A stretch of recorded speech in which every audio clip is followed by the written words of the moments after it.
In the shadow of the old mill town of Eldridge, where the river whispered secrets to the crumbling factories, lived a woman named Clara. She was 42, with lines etched around her eyes from years of squinting at ledgers and forcing smiles in dimly lit offices. Clara had always prided herself on her loyalty, a trait inherited from her father, who had worked the same assembly line for 30 years until the plant shut down and left him with nothing but a pension that barely covered his medicines. "Loyalty is the spine of a good life," he'd say, his voice rough from decades of dust. Clara believed him, clung to it like a lifeline in a world that seemed to reward the cunning over the steadfast. It started innocently enough, as these things often do. Clara worked as an accountant for Harrington & Sons, a family-run construction firm that had built half the town. Mr. Harrington, Edward, as he insisted she call him, was a charismatic man in his 50s, with a silver tongue and a habit of lingering too long in her office. He was married, of course, to a socialite who spent more time at galas than at home, but Clara told herself that didn't matter. She was his right hand, the one who balanced the books when the numbers didn't add up, who stayed late to fix the bids that smelled of shortcuts. "I couldn't do this without you," he'd say, his hand brushing her shoulder, and her heart would swell with purpose. First, it was professional loyalty. Edward confided in her about the company's troubles, the rising costs, the shady deals with suppliers to keep afloat. Clara turned a blind eye to the inflated invoices, the off-the-books payments. "It's just business," he'd assure her. "Everyone does it." She rationalized it. The firm employed half the town. If it went under, families would starve. Her loyalty was to the greater good, she thought. But loyalty has a way of blurring lines. One evening, after a particularly grueling audit, Edward invited her for drinks. "To celebrate our survival," he toasted. The whiskey burned, loosening tongues. He spoke of his unhappy marriage, of feeling trapped. Clara listened, her own loneliness echoing his words. She'd been single for years, her last relationship crumbling under the weight of her workaholic ways. That night, in the dim glow of his Mercedes, their hands touched and something shifted. The affair was a secret fire, consuming her in stolen moments. Hotel rooms on business trips, whispered promises in the office supply closet. Edward swore he'd leave his wife once the company stabilized. "You're the only one who gets me, Clara. I need you." She believed him, poured her soul into him and the firm. She doctored more records, hid the embezzlements he funneled to offshore accounts. "It's temporary," he'd say. "For us." Her loyalty deepened into devotion, a blind faith that silenced the doubts gnawing at her edges. Years passed like sand through an hourglass. Clara turned down promotions elsewhere, ignored friends' warnings.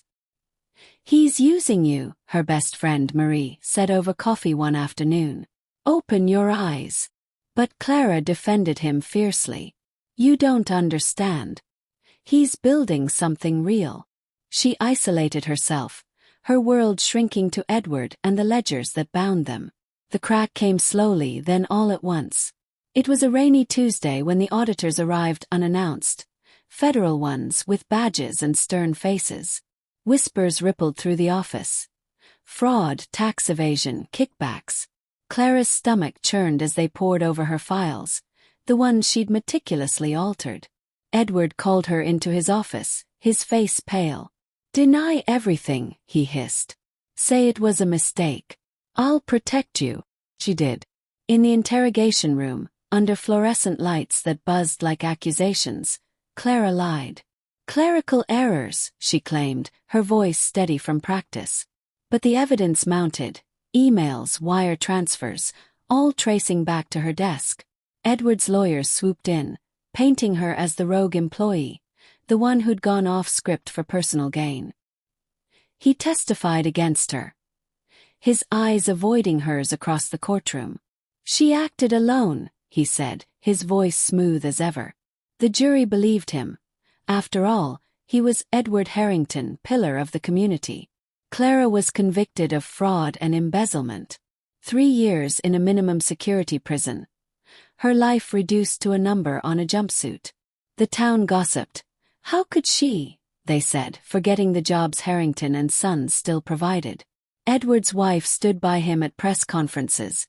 Their marriage miraculously mended. He sold the firm for a fortune, retired to a villa in Florida. In prison, Clara's days blurred into routine, mopping floors, attending classes on financial ethics that made her laugh bitterly. At night, in her bunk, regret seeped in like damp through the walls. She replayed every moment.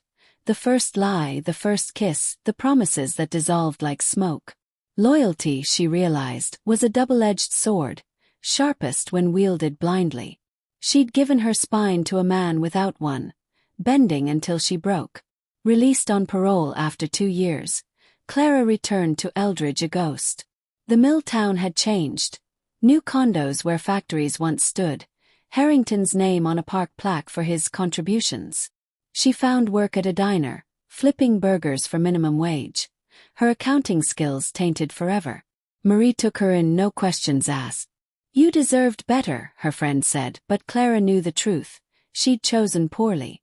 One autumn evening, as leaves swirled in the river's current, Clara sat on the old mill bridge. The water below rushed onward, indifferent to regrets. She thought of her father, his unyielding loyalty to a company that discarded him.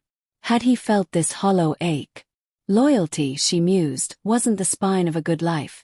It was a choice, one that demanded discernment.